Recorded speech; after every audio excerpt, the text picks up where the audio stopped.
It's Tuesday. Hi, I'm Jimmy Selesky, the third buffer brother.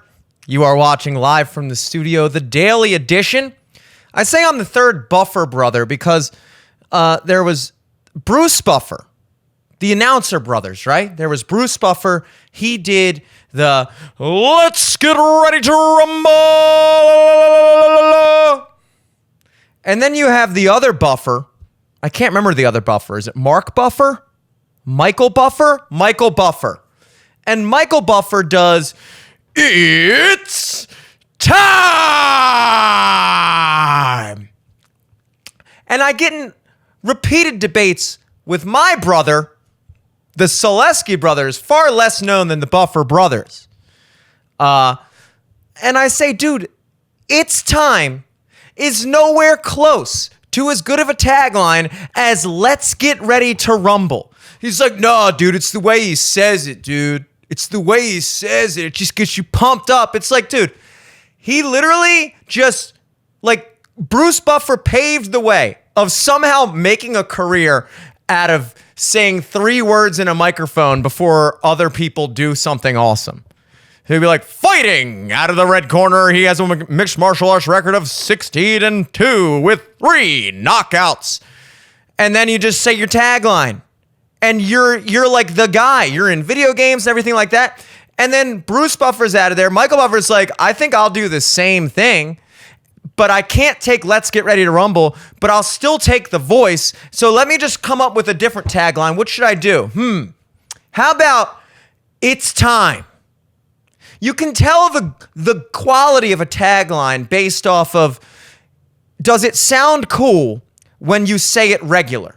And this is a good method to incorporate into your judgment of all things, really. A good way to know if a song is good, if you're writing a song, is it good acoustic? Sure, your song sounds cool with all the electric synths and electric guitars and drums and vocal parts and everything like that, but if you can strip that song down and play it on an acoustic guitar, singer-songwriter style, James Taylor style, Jim Croce style, Bob Dylan style, then it's a good song. Likewise for taglines. "It's time" is not a good tagline. Hey, it's time. It's time. It's time. That's not cool. You literally have to say it ridiculously for it to even come close to sounding cool. "Let's get ready to rumble"? There's no way I couldn't say that it wouldn't sound awesome. "Let's get ready to rumble." Hi, party of "Let's get ready to rumble" for 2? There's no way you can say it. That's not awesome. And that concludes this completely irrelevant rant at the beginning of Twitter Tuesday. It's Tuesday. It's Tuesday. And for those of you familiar with the show, you know on Tuesday we like to sit back. We like to review what's going on online. It's not necessarily just Twitter. Twitter seems to be the most rife with trending videos and stories and things like that, but there's some good viral reels on Instagram. I hear there's stuff going on TikTok. I wouldn't know. I checked out after Instagram, folks. That's right. I officially retired from getting new social media. Now, I might eventually if another social media comes out, but only if something more popular than Instagram happens, where Instagram becomes obsolete, Twitter becomes obsolete. Only then will I get a new social media platform. I don't need a Be Real. I don't need a TikTok. I'm good. I'm good. You know how your parents, like, they're fine with Facebook? I'm good with Instagram. All right? We'll check in down the line and see if anything changes. But for now, miss me. So I have a few videos I want to look into. Some serious, some not so serious, and some just, what I would call neutral videos. Neither serious nor non-serious. They just are. kind of like the universe. They just exist. And we're going to take a look at all that. So let's kick it off on a serious note. Let's kick it off where we left off yesterday. Now, I have gone on record on this show, especially in recent weeks, as becoming increasingly more fed up with the likes of Ben Shapiro's obsession with Israel.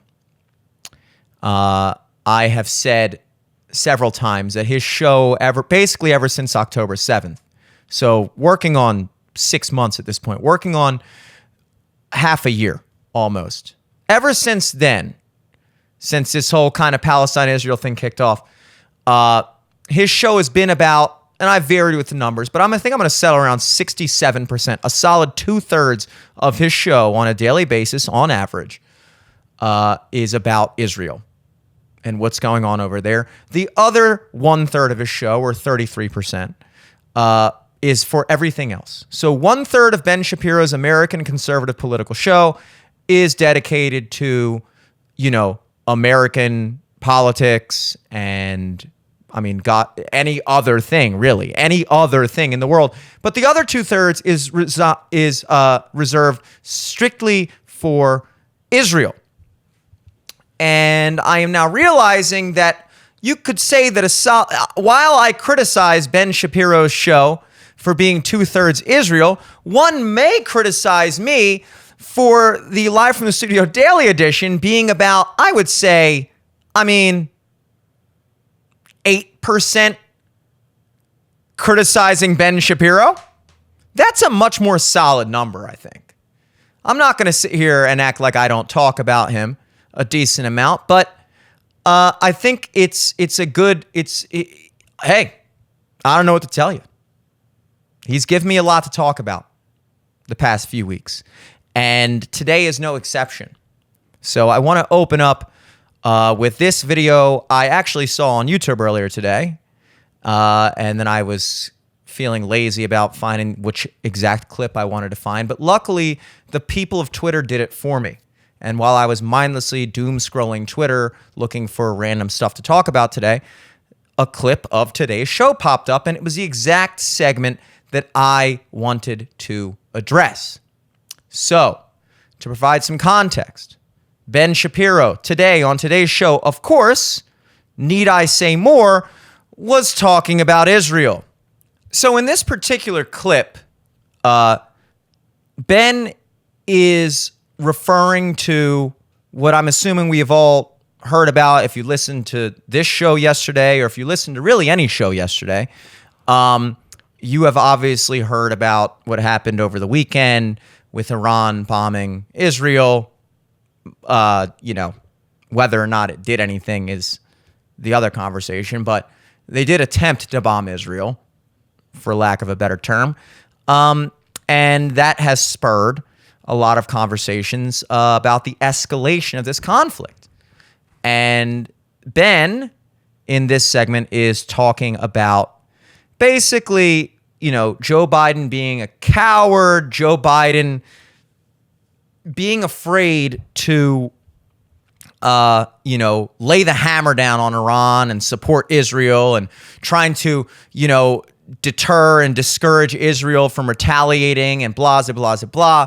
And look, I'm all here for any conversation about how much Joe Biden sucks. You guys know that. I'm always game for that. But in this particular instance, while I do believe Joe Biden is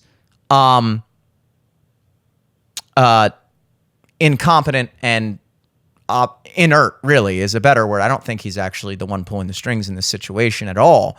I think he's the figurehead, and the administration is making these decisions. But regardless, even a broken clock is right twice a day.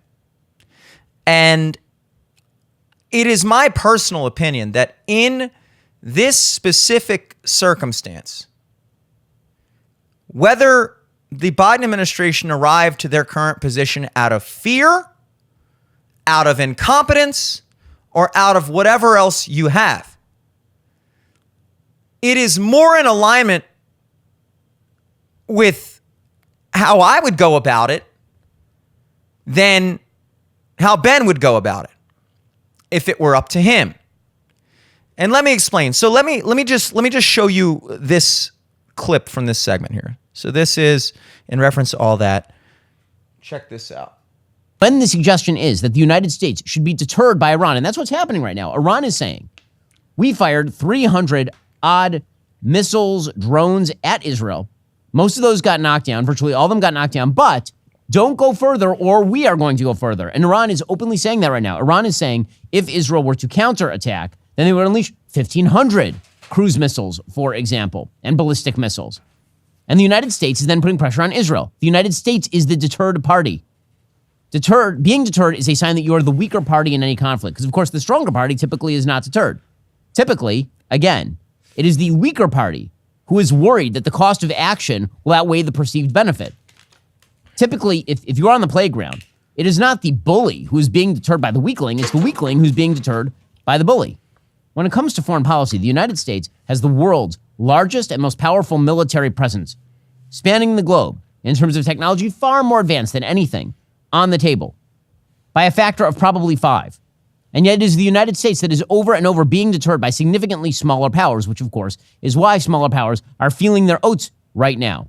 So the question is why? Why exactly has it become sort of rote, point of course, for other smaller parties to deter the United States? The answer obviously is not insufficiency of American materiel. The answer obviously is not insufficiency of America's military might. America is so far beyond, for example, the Chinese military in terms of advancement, that the idea that China would go to full-scale war with the United States, that'd be the biggest mistake China ever made.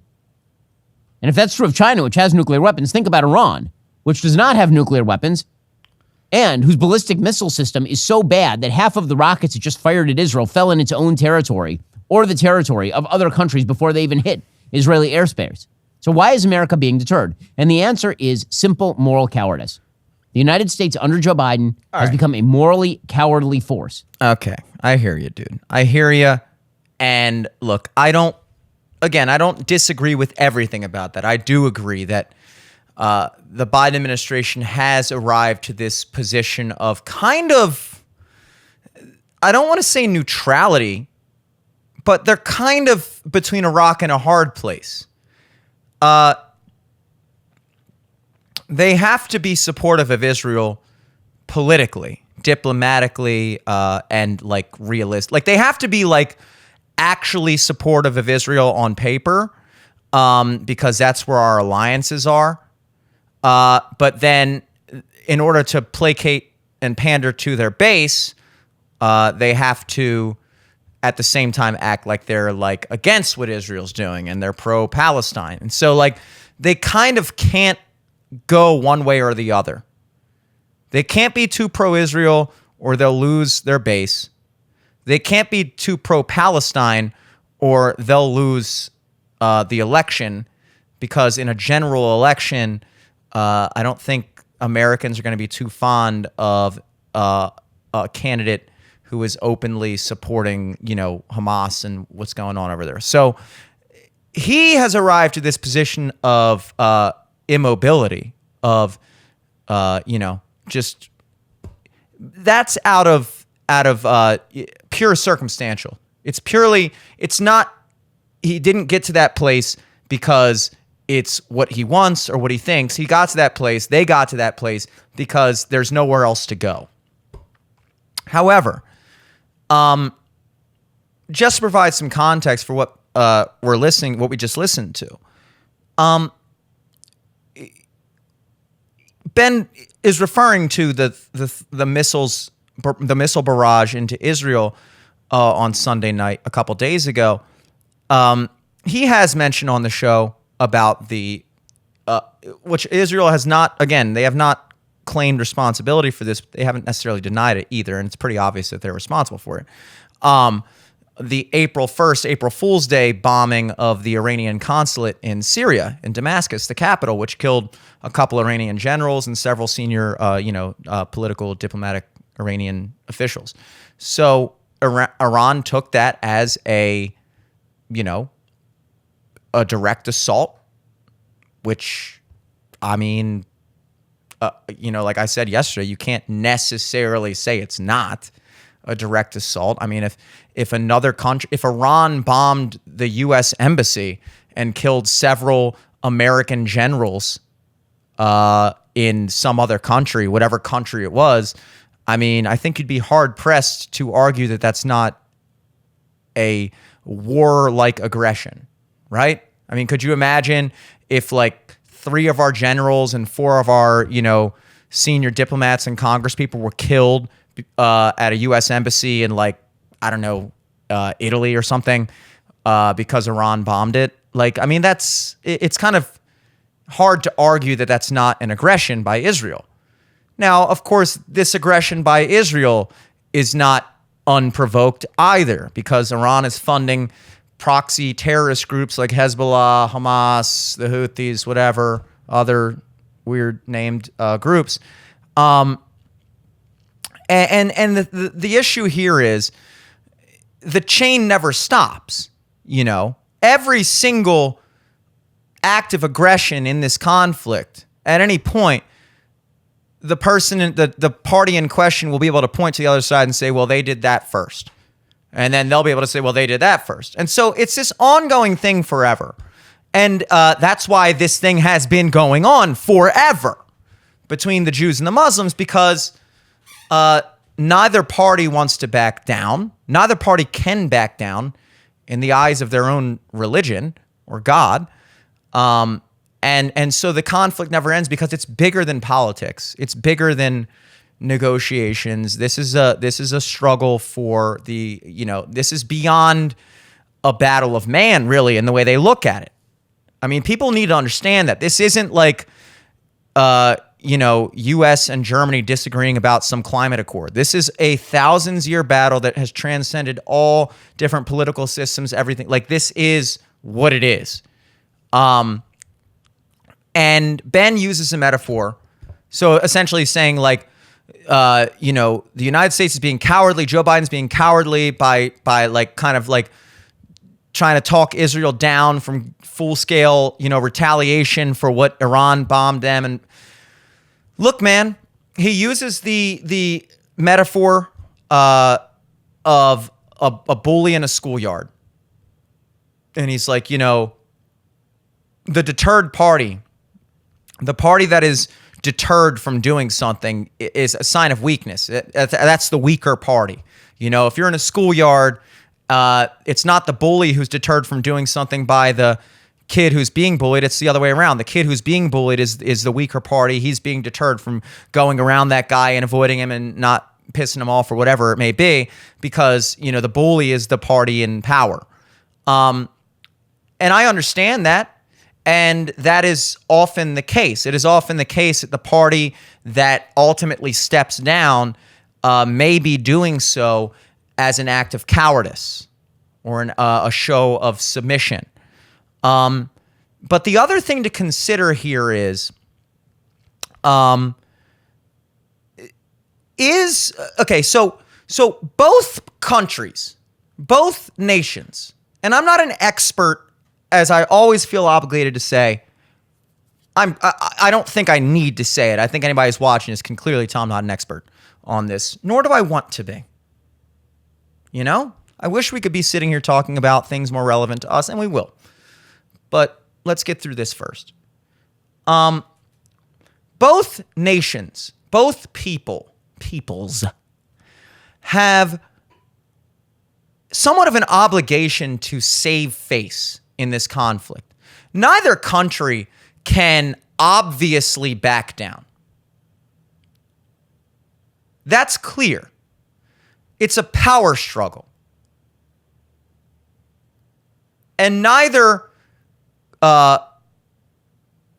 leader from either nation, neither group of people, neither political party in charge wants to be the group that backs down from the other group. You can't do that. You're conceding defeat. And so when Iran is funding proxy groups like Hamas and, causing issues in Israel.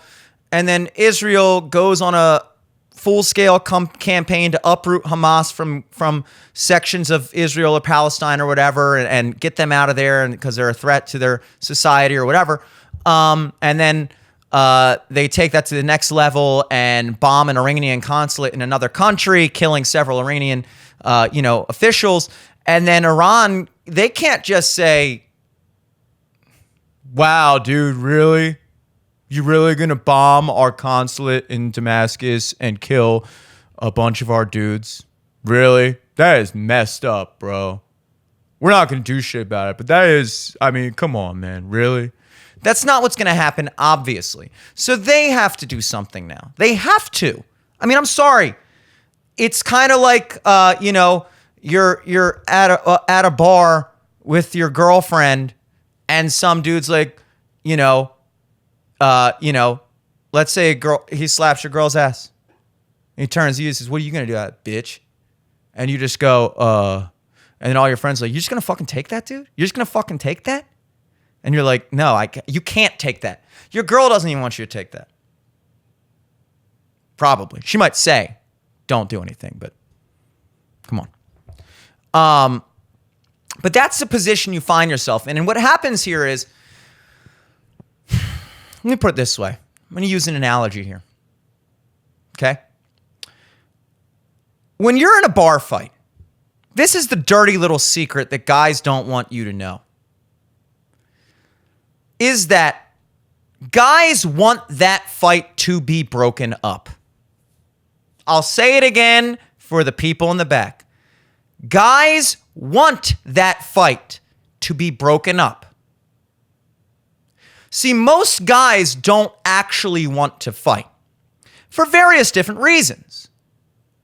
I don't want to fight because I don't want to fight. I don't want to go out and drink at a bar and end up in a fight. That's trashy, and that's not who I am. And I do everything in my power to avoid that, short of being a coward. But in that situation, what happens is when someone starts chirping, you are now put in a situation where you need to chirp back, or else it looks like they just punked you. It looks like they just bitched you, they scared you. So you have to chirp back. Well, now that you've chirped back, the other guy has to match you, or at least match you, if not up the ante. And usually up the ante. Because you can't just, it doesn't just stay on that same level the whole time, usually. What happens is, as neither person backs down, it's a gradual escalation, because neither one wants to be the guy who ultimately backs out of the situation, because then you're going to have the guy be, "That's what I fucking thought, bitch. Yeah, walk away. Walk away." And then you turn back around, you're like, "You know what, fuck." So what happens is, eventually, in these cases, it escalates to a physical fight. A fight that neither of those dudes actually wants to be in. And that's the crazy thing about it. There's a couple sociopathic dudes that actually enjoy fighting. But most dudes want to look like they want to fight. And they're bluffing. And then the other dude who also doesn't want to fight, maybe he doesn't want to look like he wants to fight, but he doesn't want to look like he doesn't want to fight. So now he has to put up that front. He has to put up a showing of, "I'm not backing down." And when neither party backs down, you get in a fight. And both of those guys are hoping that the bouncer, ideally the ideal situation is you fucking Jet Li roundhouse spinning back kick the guy in the face and knock him out in front of every girl in the bar, and you're awesome, and people carry you out on your shoulders as the greatest fighter of all time, heavyweight champion of the world. That's like every dude's daydream. That's what every dude is imagining when he's shadow boxing after watching like a boxing movie. Like, yeah, that guy says something to me, I'll be like, "Bah, bah, bah, bah," I'll be on top, be like, "Yeah, we'll say it again." Like, every dude's going through his mind, like all the rad shit he would do in a fight with some imaginary dude. That's the ideal situation. We all get that. But the more realistic ideal situation is that that fight is broken up before you look like you were getting your ass beat. Ideally, by the time the fight is broken up, it looks like you're winning. That's best case scenario. But in any case, you want that fight to be broken up before, like, you get knocked out. Because the only thing, as good as knocking a dude out is, it's not as good as getting knocked out is bad. The risk to reward ratio is off in that one. So you don't want to get knocked out in a bar fight. And so you'd rather just get in the fight real quick, look like you held your own, look like you were ready to rock all night. And then the bouncers break it up. It's over. And then you can walk out of there looking like, yeah, man, lucky they fucking broke it up too, because I was about to fucking crack him, dude. That's a situation. Now, if you remember a long time ago, this was an analogy for the Israeli-Iranian thing now. It's gone beyond Palestine now. And the situation is acknowledging that neither of these countries can back down. So now you have a different situation. And it's not the bully in the schoolyard analogy. That's not the best metaphor for it. A better metaphor for it, and I'll explain why briefly. It is not Israel's job to match or escalate every act of Iran's, because that is also a display of weakness. And I'll explain why.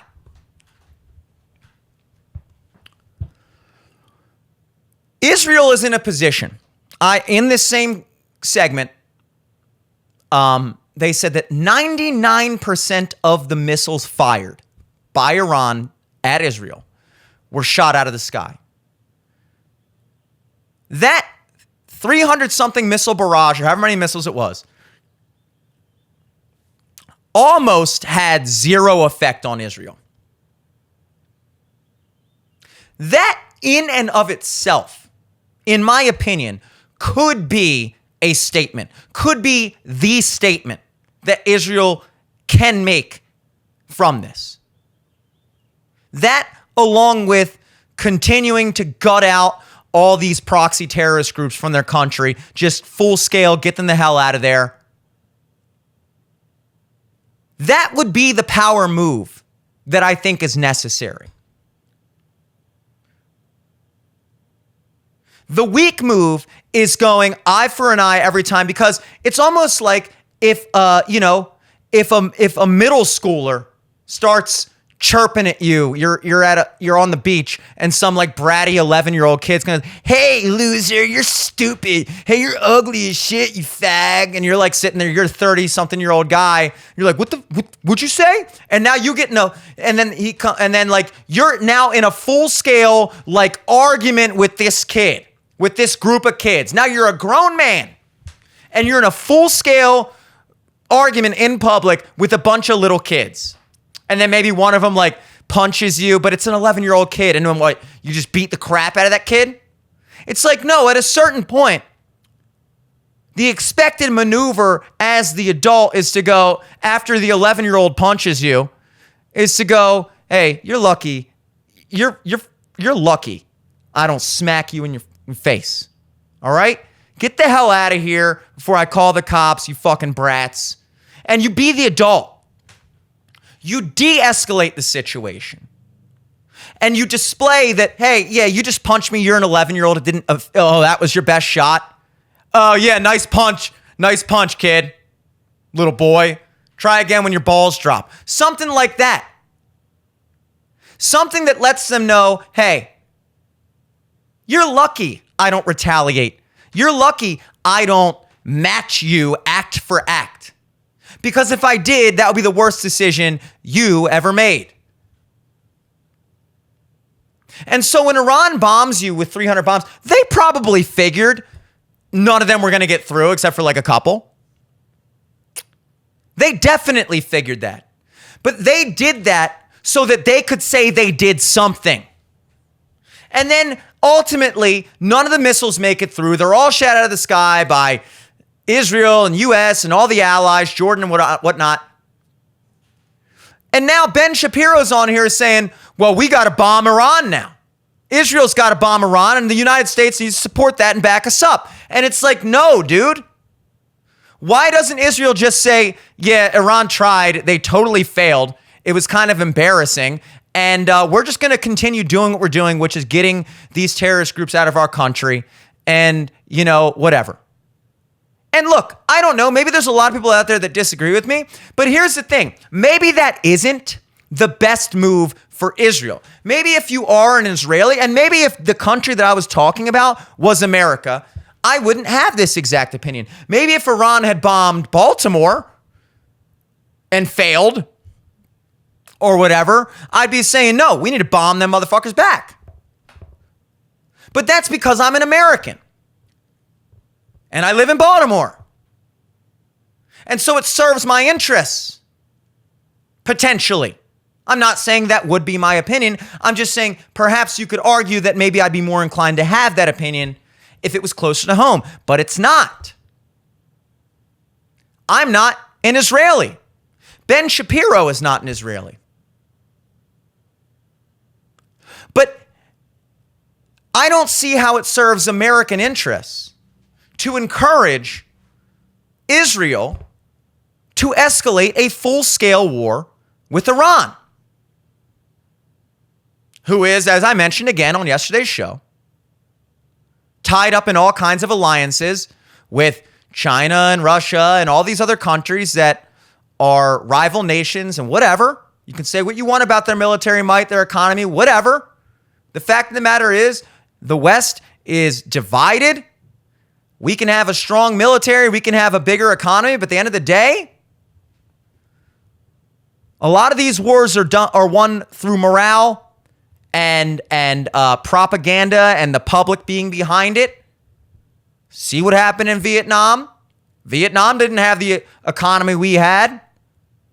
Sure, we could have, people say we lost Vietnam, it's like, dude, you realize if we wanted to, we could have wiped Vietnam off the face of the planet. This idea that like Vietnam, we couldn't beat Vietnam in a war. It's like, no, we couldn't beat them in the type of war we wanted to fight. That's a different thing. Like Vietnam, the Vietnamese, the Viet Cong, were able to resist the United States because the United States had a certain way they wanted to win that war with preserving this, keeping that, and doing this and doing that.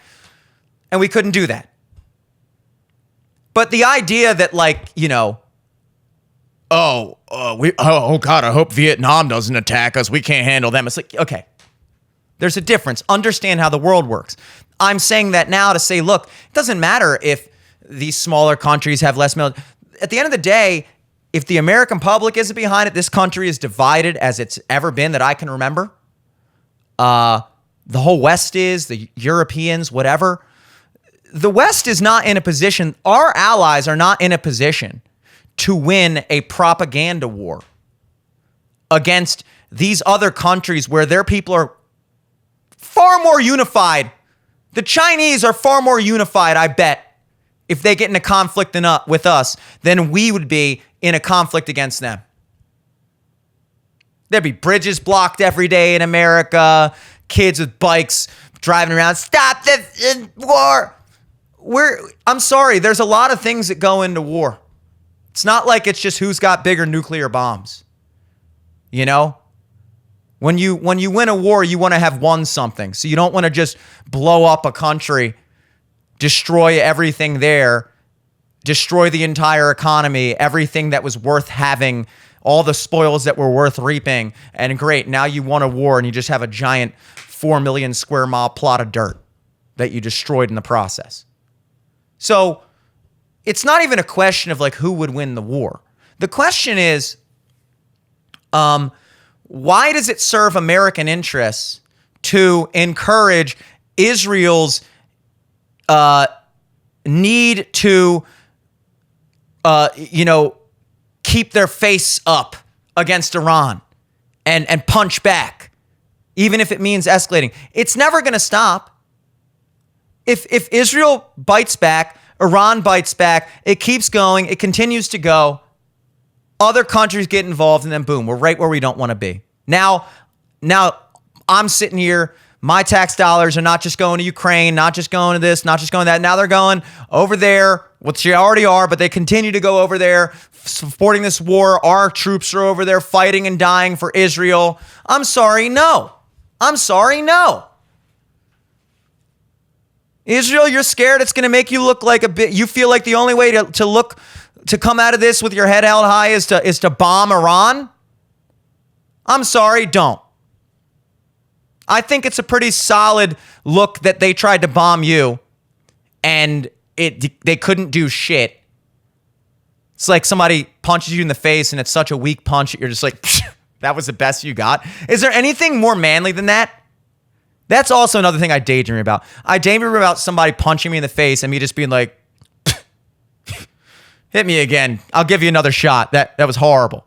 Like, that's like the coolest shit you can do. That's like Superman level shit. That Israel is in a position to be like, nice shot, guys. All right, anyway, we're going to continue fucking uprooting all these. That's the position they're in. But instead, no. No, they have to do, of course they have to do exactly what Iran did. That's weakness. Well, I don't want to have to do this, but you guys did it, so I guess we have to do it. No, you don't. Don't let them dictate the terms of the fight.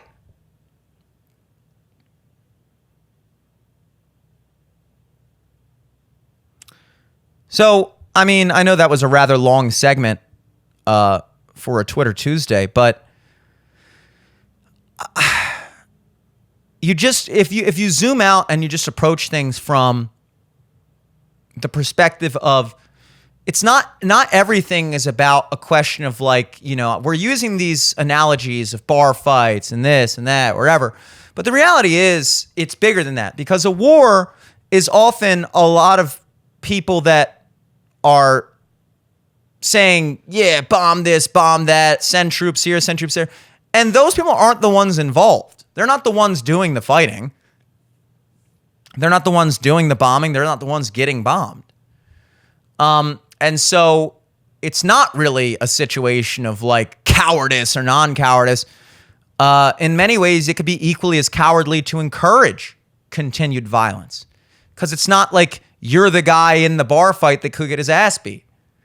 It's like you're the friend of the guy who's like, you gonna take that, bro? Fight him back. While there's other friends being like, dude, just fucking let it go. You said what you had to say.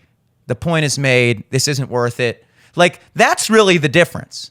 You know, I think that's a better expansion on the metaphor. Because the people that are calling for war and all that stuff, they're not the ones that are going. You know? And this idea that like Iran needs to be shown this, it's like, okay, Iran is more than just the politics. Like, these are people. The Israelis are people. You know? Like, when we talk war, it is amazing how nonchalantly people discuss war, like real war. And maybe it's because we exist in a time period where we haven't really seen it on that scale, where it hasn't really, especially in America, war doesn't really hit us close to home. There hasn't been a war on American soil in centuries. So, you know, wars in the American perspective are just far off, distant things that happen across the side of the world that you hear about and see footage of, you know. When in other people's reality, war is like an everyday thing. It's right in their backyard.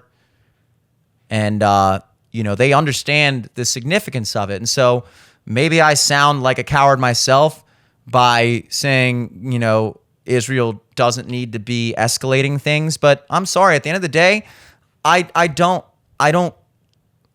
care about Israel. Sorry, Ben Shapiro. I hate to break it to you, dude. I don't care. All right? I don't fucking care anymore. I never did. We gave you that country after World War II. You guys know that? We created Israel. Not Israel. Israel didn't create Israel. We created Israel after World War II as a homeland for the Jews.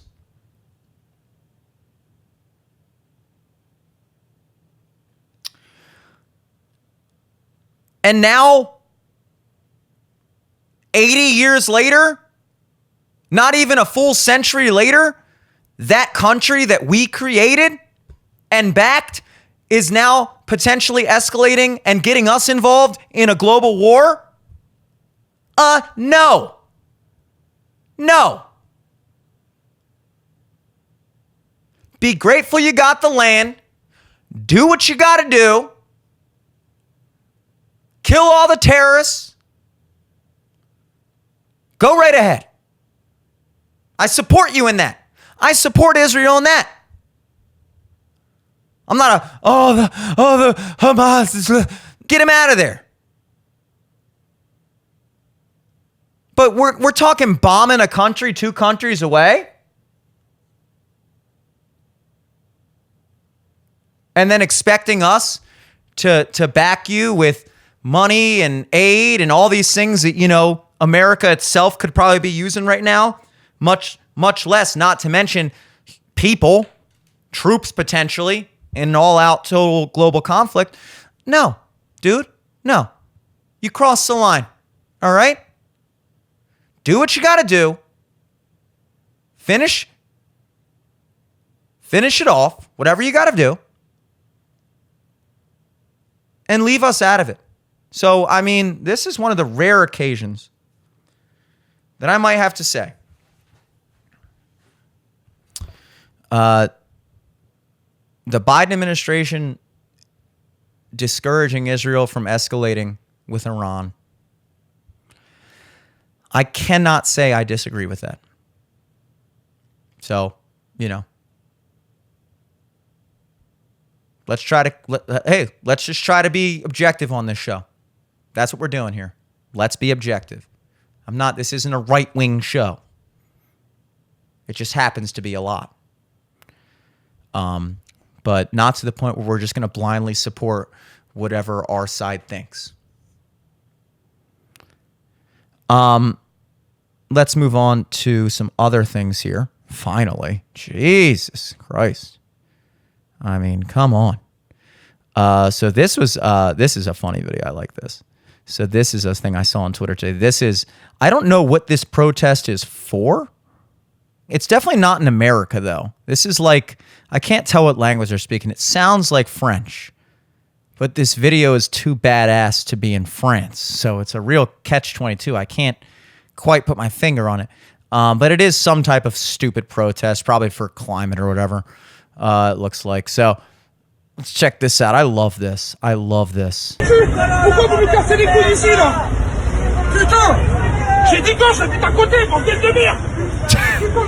out of the road, boy. Move it. And then when you touch them, they fall over. Just how lame. And they're not allowed to move. They just have to sit there. There's the chicks. Stop. The other dude's like, get the hell out of here. What are you doing? Stop.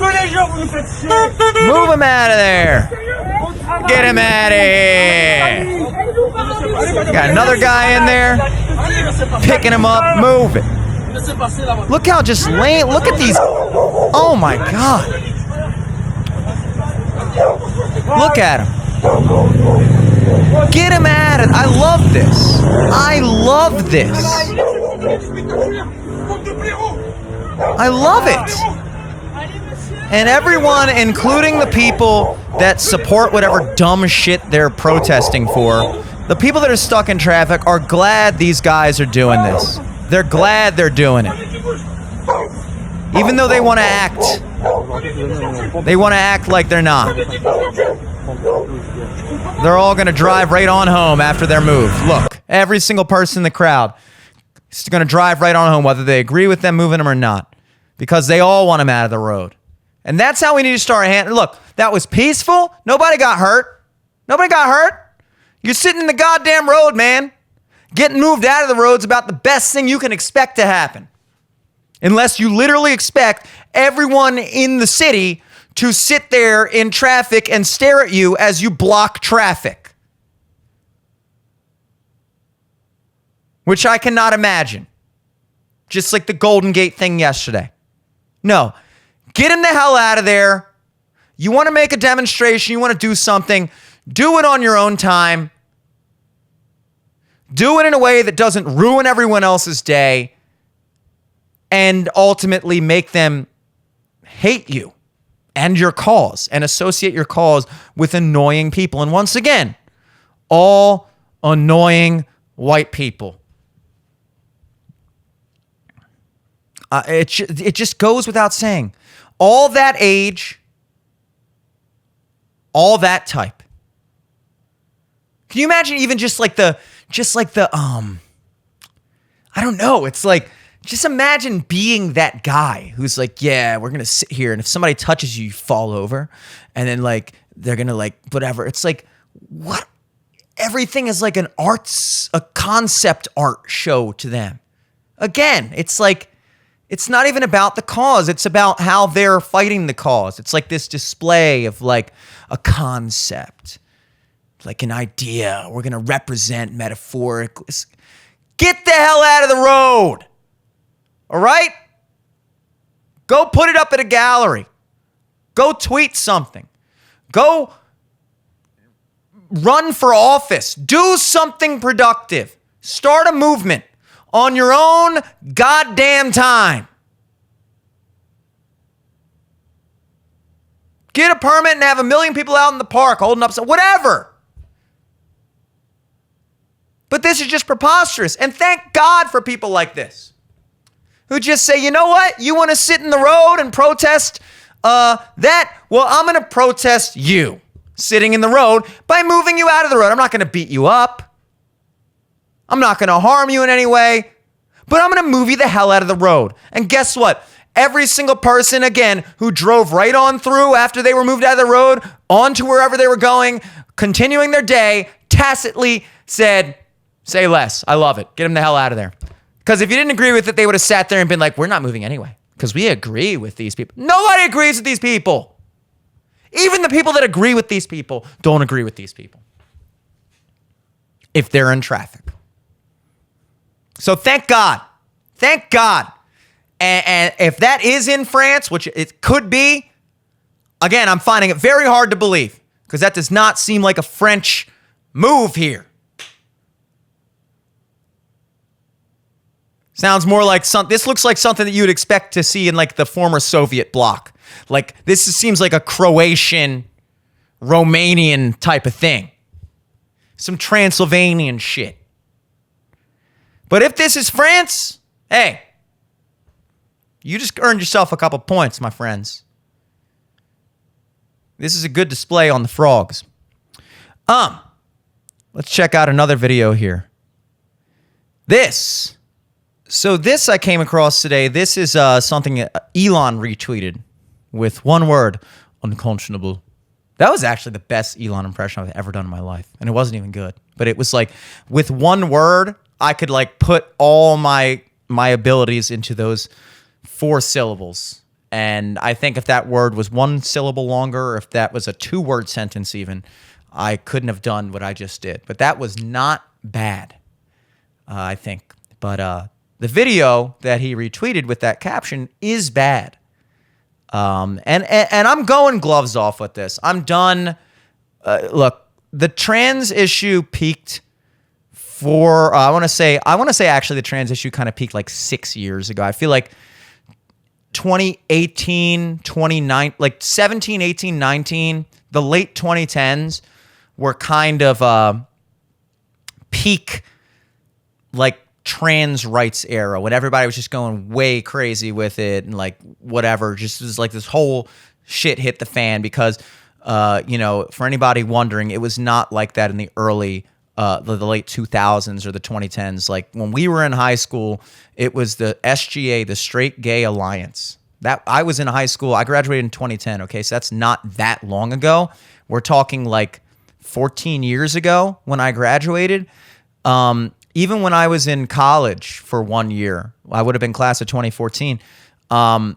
It was trans, the whole like people being like, there were trans people obviously, but like this whole like universal acceptance of the idea that like everyone, you know, your pronouns and what, you know, you could be this and a boy can be like, all that stuff is actually very, very new. I feel like it really kicked off in like 2015, honestly, right around the Trump time, when he's first announced his campaign. That was like when everything changed. Back in 2010, I say this all the time, you know, you could say, like, I mean, calling someone gay, calling something gay, calling someone a faggot even was not that big of a deal. And like, I mean, if you ever watched the trailer for the movie The Hangover, which came out in like 2011 or whatever, like, or maybe a little bit earlier, but like around that time, like late 2000s, maybe, in the trailer, there's that clip where he goes, paging Dr. Faggot. Not only was that in the movie, but they thought it was so hilarious and so uncontroversial that they put it in the trailer to advertise for people to come out and see it. This legendary movie, you know, the shirts with the babies on it, you get on the boardwalk, like that movie is a classic comedy. I honestly think it might be a little overrated. But it's a very popular comedy, definitely one of the classic comedies of that era. Highly quoted all the time, culturally relevant, culturally impactful. And like that was like it's kind of like even 21 Jump Street, the jokes they made there, like that kind of humor, like that, people weren't thinking like that back then. This whole trans radicalism is very new. Don't be fooled by it. And they had us in the first half. They had us scared to talk about how ridiculous a lot of this shit is. And again, I'm not saying anything wrong with trans people. You know, I will accept your identity to a limit. Just keep it fucking simple. I'm not going to do the whole Z, them, zik, they, them shit. You want to be a girl, I'll call you a girl. Whatever. I'm not going to get involved with all that. I'm a nice guy. I said that on last week's show too. But this whole thing we're about to watch with transitioning kids and putting them on puberty blockers and things like that, no, it's gloves off on that, dude. I'm done even pretending to not notice it. It's child abuse. It's fucking insane. And this is bullshit. So watch this. Realized that you were a boy. Just thought I was a boy my whole life. What are you gonna do tomorrow? Going to the doctors to see if I need hormone blockers. Max, why is it so important that you get the hormone blockers? So Real quick, when I first watched this, I wanted to make fun of the fact that they're doing this on a swing set because it just seems so corny. Like, I've done some film work and stuff, and I've worked on video shoots and like, I've, you know, stuff like that. So I've seen behind the curtains on how this stuff is like selected, how certain B-roll and locations are selected, and like what the conversation is beforehand. And it's always some like PA, like, dude, what if we got them like on the swings? And they'd be like, and the other guy's like, yeah, like, and like they're swinging and talking. That'd be like real casual. It's like, once you like have seen that side of it, a lot of stuff like this just stands out as like, I can just picture the conversation beforehand where they decided on the swing set.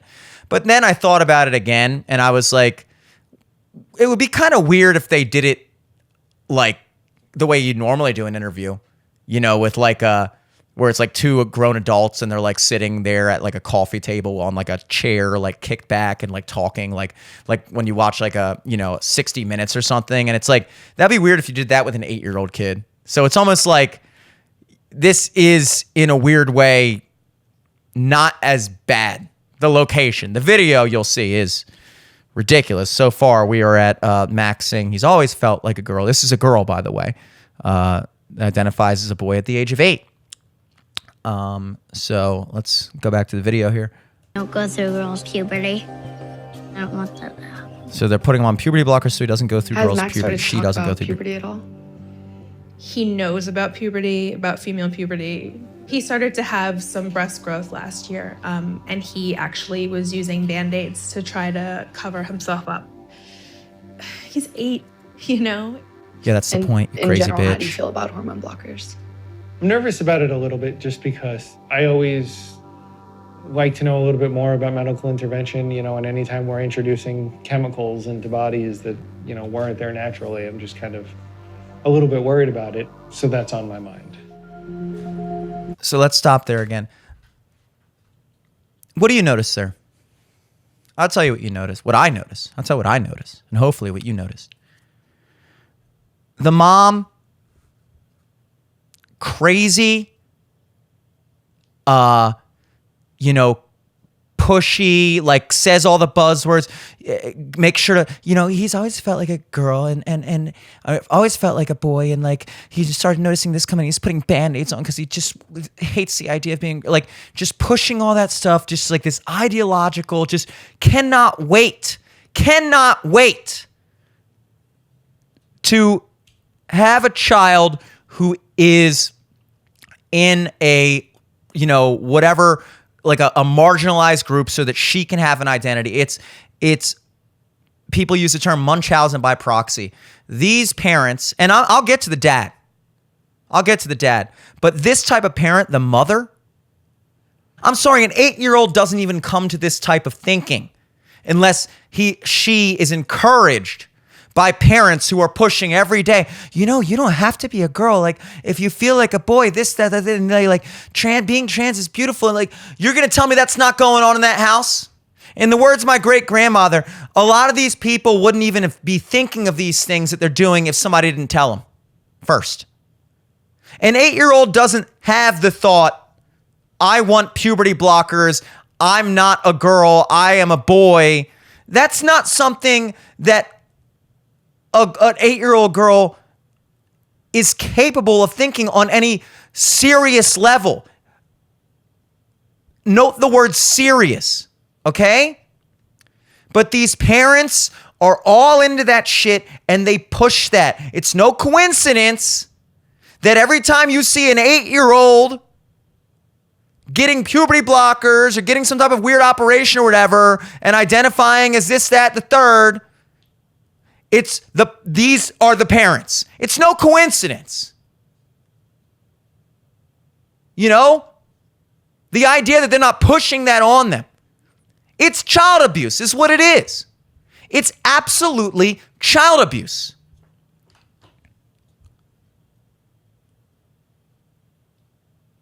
It's borderline. Look, when you're 8 years old, you can't even like be home by yourself. You need a babysitter. You obviously can't vote. You can't drink. You can't smoke cigarettes. You can't get tattoos. But you can decide that you don't want to go through female puberty. You don't even know what that means.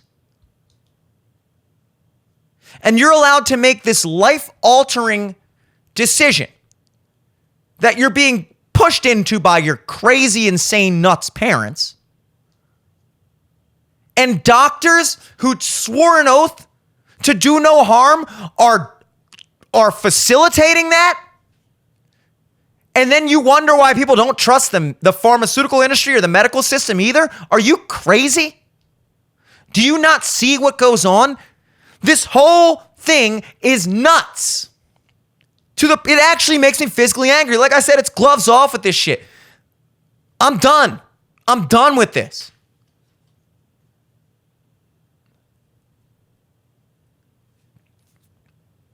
It's almost like child sacrifice in a way. Seriously. It's like these parents are so loyal, so into that ideology that they are willing to offer their own children, sacrifice their own mental and physical health, alter their bodies forever, and push them down that as a signal, as a sign of their own allegiance to that cause. How is that not child sacrifice? It's very weird in that way. But it's hard to argue it's not like that. And then you have guys like this dad who is so clearly uncomfortable with his whole thing. He does not like this one bit, but he's a pussy. He's a cucked, whipped, pushover, weak male who allows his controlling, crazy bitch wife to impose all her psychotic things onto his daughter While he sits back and goes, well, you know, I got to be honest, I'm a little uncomfortable about the idea of doing this. And like, you know, we don't know what the long term is. And he's too scared. He's too weak of a man to say to his wife, hey, listen, bitch, we're not injecting puberty blockers into our 8-year-old daughter. We're not. But no. So this is what you get. Going to What consultation. are hormone blockers? It's a hormone that will block the progression of puberty. What are the adverse effects of getting hormone blockers when you're, say Max's age? We have concerns about primarily bone health because the sex steroids, estrogen and testosterone, really do help build those bones to be nice and strong. Another one is really kind of the psychosocial development. Our brains are supposed to be, exposed to estrogen and testosterone. If you're not getting your sex steroids, do you still go through that? And how important is that in gender identification? We don't know. Do you want to see what it looks like? See this little thing? Oh, you don't know. Can you say it again? You don't know? First of all, I'm no doctor like this lady apparently is. But I'm pretty sure we do know what puberty does and what it's for. I don't think this is a mystery. And I don't think it's a mystery that when you stop that process that every human being goes through to become a matured adult, whether as a mature adult female or a mature adult male. Yes, a myriad of different things happen physically, mentally, emotionally, all apparently according to God, but what does he know? According to nature, but what does nature know? No. Pfizer know. This bitch knows. Or actually, she doesn't know, but who cares? We don't have to know. Come on in, Max. Let's stop you from going through puberty because you're 8 years old and you are a girl, but you think you want to be a boy and you don't want to go through female puberty. You don't even know what that means. You're 8.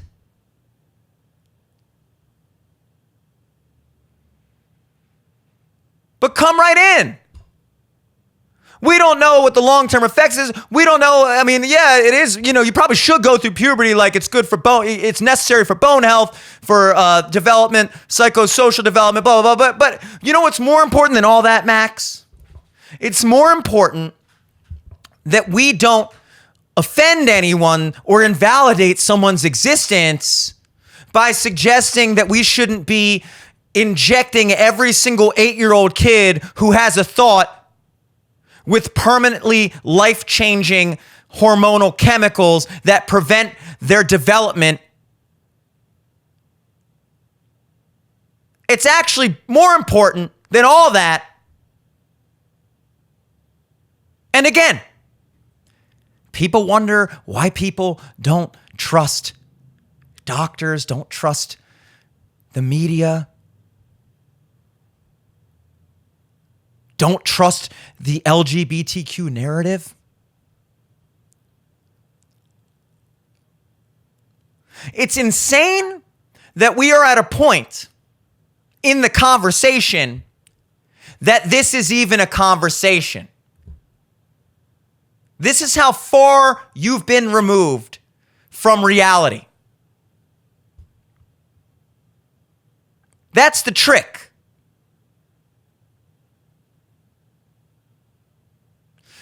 The conversation has been moved so far out into left field that now you're sitting here trying to tread lightly and say, well, I totally, listen, I totally support the trans movement and I totally, but sometimes I do sometimes have second thoughts as to whether or not we should be doing these permanently life-changing operations and like hormones and blockers on children and blah, blah. And you feel like you have to step lightly. Don't make sure you don't invalidate anyone's existence. You wouldn't want to do that. No, we're done with that. I'm sorry. We need to be done with that. We need to get back to a place where we call obvious bullshit, and this is obvious bullshit. It's that easy, folks. Quit pussyfooting around it. This is pretty cut and dry.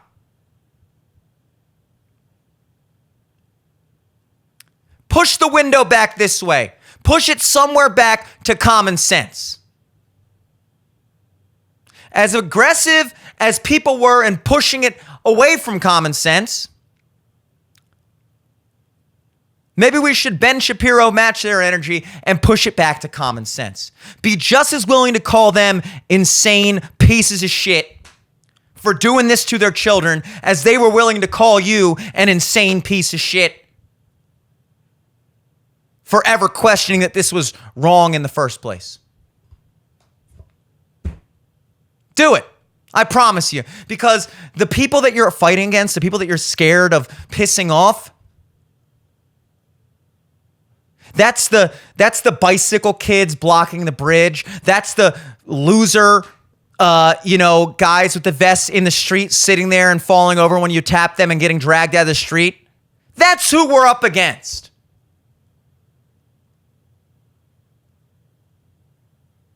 And they got you shook for some reason? No, this is bullshit. Anyway, let's end with something positive. Guys, I've talked about Davis Clarke on the show before. Davis Clarke, of course, the locked-in guy. I mean, if you don't know, you better ask somebody. You got to know by now. Follow him, Davis Clarke, Davis, Clarke. On Instagram, he's posting inspirational stuff every day. But nothing more inspirational than this video that I saw yesterday. This is after the Boston Marathon. And my man drops this. Gave it absolutely everything I have for the people. 256. I shit my pants like crazy. I'm going after it all day, every day for the people. 2 hours, 56 minutes, man, people. Let's, what? Say that again? Gave it absolutely everything I have for the people. 256. I shit my pants like crazy. I'm going after it all day, every day for the people. My man said, I gave everything I had. I shit my pants like crazy, and he was not lying. Dude. Everyone in the comments, including myself, is like, I don't know how you managed. I don't know how you managed to somehow make shitting your pants cool. But holy literal shit. This guy has officially entered into like a god level of respect from me. This guy is so locked in, so doesn't give a fuck about what you think. He said, I'm going to run the marathon. I'm giving it my best effort. I shit my pants like crazy, but I got it in under whatever hours. Dude, DraftKings is commenting on it. Dude Wipes is commenting on it. Friday Beers, everybody's on. Dude, not a single negative comment in it. This thing has like hundreds of thousands of likes, this video on Instagram. Thousands and thousands of comments, and every single person is like, yo, you are the boy. This is amazing. How did you, this is unreal. I don't know if there's any other person on the planet that could post that they just shit themselves and I'm jacked up. I'm fucking jacked up. This dude doesn't care. He literally does not give a shit. If shitting your pants is cool, he's Miles Davis. Clarke. Dude, I'm sorry. I saw that last night and I was just like, I had to rewatch. I was like, there's no way. There's no way. This guy just started blowing up. Serious finance guy, like talking about doing spreadsheets, interns, up in Boston, finance district, whatever, like kind of just started popping off a couple months ago. We talked about him. And then he drops this, and it's like, dude, I'm sorry, man. If you can be so real and so genuine that posting to the entire world that you just shit yourself can still land you respect and positivity from the people that know you and appreciate you, then I'm sorry, there ain't nothing you can't achieve by keeping it real. And that's the lesson for today on this lovely Tuesday. Folks, thanks for watching. My name is Jimmy Selesky. This is live from the studio, the daily edition, but we do have content here every day, Monday through Friday, with yours truly for the daily show, and on the weekends with myself and Eric Glazer for Live from the Studio podcast. Make sure you hit us with a subscribe. Make sure you throw us a like, a comment if you got a problem or if you want a problem. Till next time, folks. Take it easy. Keep it real. Peace.